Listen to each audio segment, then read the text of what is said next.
ಕರ್ನಾಟಕದಲ್ಲಿ ಡಿಕೆಶಿ ಪರ್ವ ಆರಂಭವಾಗಿದೆ. ರಾಜ್ಯದ 25ನೇ ಮುಖ್ಯಮಂತ್ರಿಯಾಗಿ ಡಿಕೆ ಶಿವಕುಮಾರ್ ಪ್ರಮಾಣ ವಚನ ಸ್ವೀಕಾರ ಮಾಡಿದ್ದಾರೆ. ಇನ್ನು ನೊಣಮೆರಕೆ ಅಜ್ಜಯ್ಯನ ಹೆಸರಿನಲ್ಲಿ ಅವರು ಪ್ರತಿಜ್ಞಾವಿಧಿಯನ್ನ ಸ್ವೀಕರಿಸಿದ್ದಾರೆ. ಹಾಗಿದ್ರೆ ಇವತ್ತಿನ ಕಾರ್ಯಕ್ರಮ ಹೇಗಿತ್ತು ನೋಡೋಣ ಬನ್ನಿ.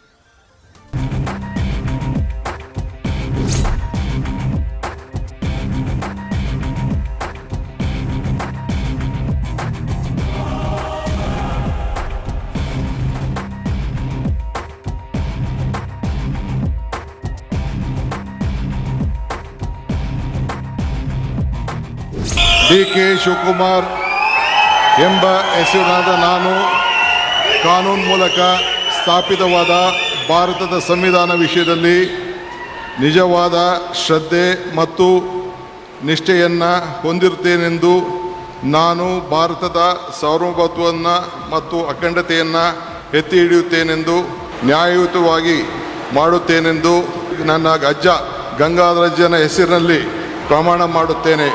ಶ್ರದ್ಧಾಪೂರ್ವಕವಾಗಿ ಪ್ರತಿಜ್ಞೆಯನ್ನು ಮಾಡುತ್ತೇನೆ.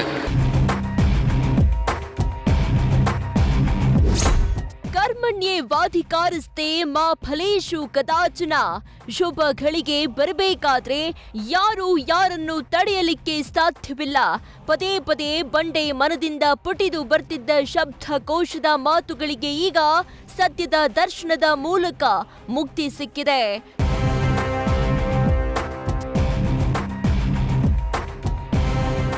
ಕರ್ನಾಟಕ ರಾಜಕೀಯದ ದಿಕ್ಸೂಚಿಯನ್ನ ತಮಗೆ ಬೇಕಾದ ಹಾಗೆ ತಿರುಗಿಸಬಲ್ಲ ಚದುರಂಗದ ಮಹಾ ಆಟಗಾರ.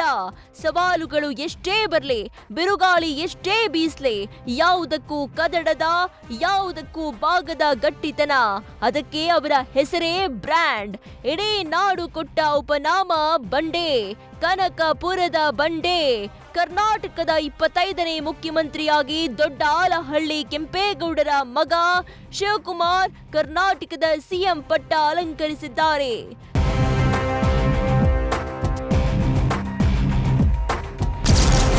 ಕರ್ನಾಟಕದಲ್ಲಿ ಡಿಕೆ ಶಕೆ 25ನೇ ಮುಖ್ಯಮಂತ್ರಿಯಾಗಿ ಪ್ರಮಾಣ. ಅಜ್ಜಯ್ಯನ ಹೆಸರಿನಲ್ಲಿ ಪ್ರತಿಜ್ಞೆ, ಭಕ್ತಿ ಭಾವದಲ್ಲಿ ಡಿಕೆಶಿ ಪದಗ್ರಹಣ.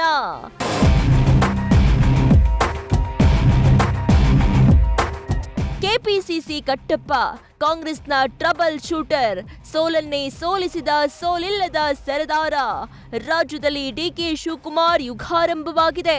ಹಸಿರುವ ಸೂಸುವ ಹೊನ್ನ ಕಳಸಿನ ಮುಂಗಾರಿಗೂ ಮುನ್ನವೇ ಕರ್ನಾಟಕ ರಾಜಕಾರಣದ ಪಥ ಬದಲಾಗಿದೆ.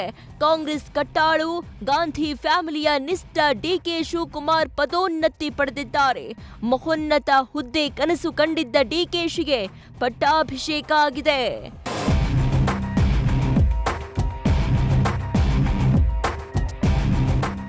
ಲೋಕಭವನದಲ್ಲಿ ಸರಿಯಾಗಿ 4 ಗಂಟೆ ಸಮಯಕ್ಕೆ ಪ್ರಮಾಣ ವಚನ ಕಾರ್ಯಕ್ರಮ ಆರಂಭ ಆಯಿತು. ಸಂಜೆ 4 ಗಂಟೆ 15 ನಿಮಿಷಕ್ಕೆ ತುಲಾ ಲಗ್ನದಲ್ಲಿ ಡಿಕೆ ಶಿವಕುಮಾರ್ ಪದಗ್ರಹಣ ಮಾಡಿದ್ರು.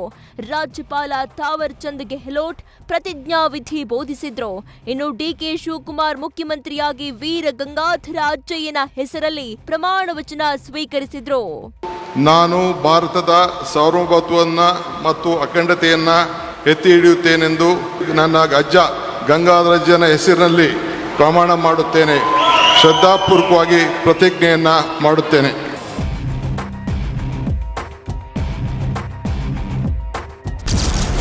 ವೇದಿಕೆಯಲ್ಲಿ ವೀರ ಗಂಗಾಧರ ಅಜ್ಜಯ್ಯನ ಫೋಟೋಗೆ ಗೌರವ.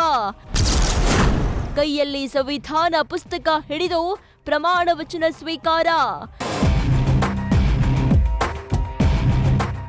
ರೇಷ್ಮೆ ಬಣ್ಣದ ರೇಷ್ಮೆ ಪಂಚೆ ಶರ್ಟ್ ಧರಿಸಿದ್ದ ಡಿಕೆಶಿ ಕೊರಳಲ್ಲಿ ಕೇಸರಿ ಬಿಳಿ ಹಸಿರು ಬಣ್ಣದ ಶಲ್ಯ ಧರಿಸಿ ಮಿಂಚಿದ್ರು. ಪ್ರಮಾಣ ವಚನಕ್ಕೂ ಮುನ್ನ ಎಲ್ಲಾ ಗಣ್ಯರನ್ನ ಸ್ವಾಗತಿಸಿ ಸನ್ಮಾನಿಸಿದ ಡಿಕೆಶಿ ಬಳಿಕ ವೇದಿಕೆಯಲ್ಲಿ ಅಳವಡಿಸಿದ್ದ ವೀರ ಗಂಗಾಧರ ಅಜ್ಜಯ್ಯನ ಫೋಟೋಗೆ ಪುಷ್ಪವೃಷ್ಟಿ ನೆರವೇರಿಸಿದ್ರು. ನಂತರ ಸಂವಿಧಾನ ಪುಸ್ತಿಕೆಯನ್ನ ಕೈಯಲ್ಲಿ ಹಿಡಿದು ಪದಗ್ರಹಣ ಮಾಡಿದ್ರು. ಬಳಿಕ ಡಿಕೆ ಶಿವಕುಮಾರ್ಗೆ ರಾಜ್ಯಪಾಲರು ಹೂಗುಚ್ಛ ನೀಡುವ ಮೂಲಕ ಅಭಿನಂದಿಸಿದ್ರು.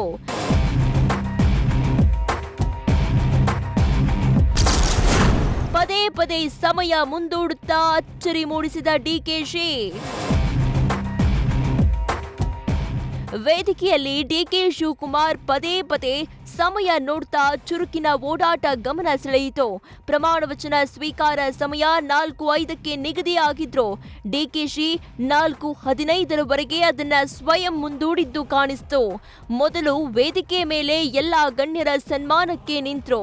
ಸರ್ಕಾರದ ಮುಖ್ಯ ಕಾರ್ಯದರ್ಶಿ ಶಾಲಿನಿ ರಜನೀಶ್ ಒಮ್ಮೆ ಮೈಕ್ನಲ್ಲಿ ಆಹ್ವಾನಿಸಿದ್ರು. ಆದ್ರೆ ಡಿಕೆಶಿ ಸಮಯ ಮುಂದೂಡಲು ಕೆಲ ಕಸರತ್ತು ನಡೆಸಿದ್ದು ಕಾಣಿಸಿತು. ಮತ್ತೊಮ್ಮೆ ಎಡಭಾಗದ ವೇದಿಕೆಗೆ ತೆರಳಿ ಕೆಲವರನ್ನ ಸನ್ಮಾನಿಸಲು ಹೊರಟ್ರು. ಫೈನಲಿ ರಾಜ್ಯಪಾಲರು ಎದ್ದು ನಿಂತ ಬಳಿಕವೂ ಅಜ್ಜಯ್ಯನ ಫೋಟೋ ಬಳಿ ತೆರಳಿ ನಮಸ್ಕರಿಸಿ ಮರಳಿ ಬಂದ್ರು. 4:15ಕ್ಕೆ ಪ್ರಮಾಣ ವಚನ ಸ್ವೀಕರಿಸಿದ್ರು.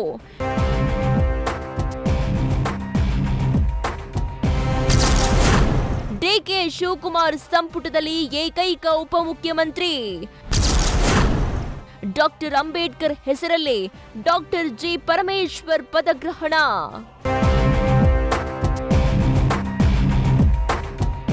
ಡಿಕೆ ಶಿವಕುಮಾರ್ ಸಂಪುಟದ ಏಕೈಕ ಉಪಮುಖ್ಯಮಂತ್ರಿಯಾಗಿ ಡಾಕ್ಟರ್ ಜಿ ಪರಮೇಶ್ವರ್ ಪ್ರಮಾಣ ವಚನ ಸ್ವೀಕರಿಸಿದ್ರು. ಈ ಹಿಂದೆ ಸಿದ್ದರಾಮಯ್ಯರ ಮೊದಲ ಸರ್ಕಾರದಲ್ಲಿ ಡಿಸಿಎಂ ಹುದ್ದೆ ನಿಭಾಯಿಸಿದ್ದ ಪರಮೇಶ್ವರ್ ಮತ್ತೊಮ್ಮೆ ಉಪಮುಖ್ಯಮಂತ್ರಿಯಾಗಿದ್ದಾರೆ.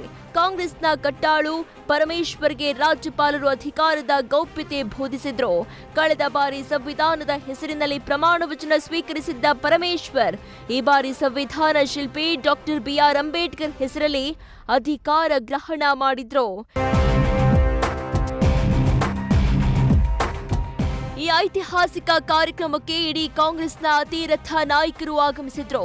ಲೋಕಸಭಾ ವಿಪಕ್ಷ ನಾಯಕ ರಾಹುಲ್ ಗಾಂಧಿ, ರಾಜ್ಯಸಭಾ ವಿಪಕ್ಷ ನಾಯಕ ಮಲ್ಲಿಕಾರ್ಜುನ್ ಖರ್ಗೆ, ಕಾಂಗ್ರೆಸ್ನ ಸಂಘಟನಾ ಕಾರ್ಯದರ್ಶಿ ವೇಣುಗೋಪಾಲ್, ಪಕ್ಷದ ರಾಜ್ಯ ಉಸ್ತುವಾರಿ ಸುರ್ಜೇವಾಲಾ, ಮಾಜಿ CM Siddaramaiah, Telangana CM Revanth Reddy, Himachal CM Sukhvinder Singh Sukhu, Kerala CM Satheesan ಸೇರಿ ಮಾಜಿ ಸಿಎಂಗಳು, ಸ್ವಾಮೀಜಿಗಳು, ಸರ್ವ ರಂಗಗಳ ಗಣ್ಯರು ಆಗಮಿಸಿ ಹೊಸ ಸರ್ಕಾರಕ್ಕೆ ಹರಸಿ ಹಾರೈಸಿದ್ರು. Harish Kakol, political bureau, news first. News first ನಿರ್ಭೀತಿಯಿಂದ ನಿಮ್ಮ ಪರವಾಗಿ.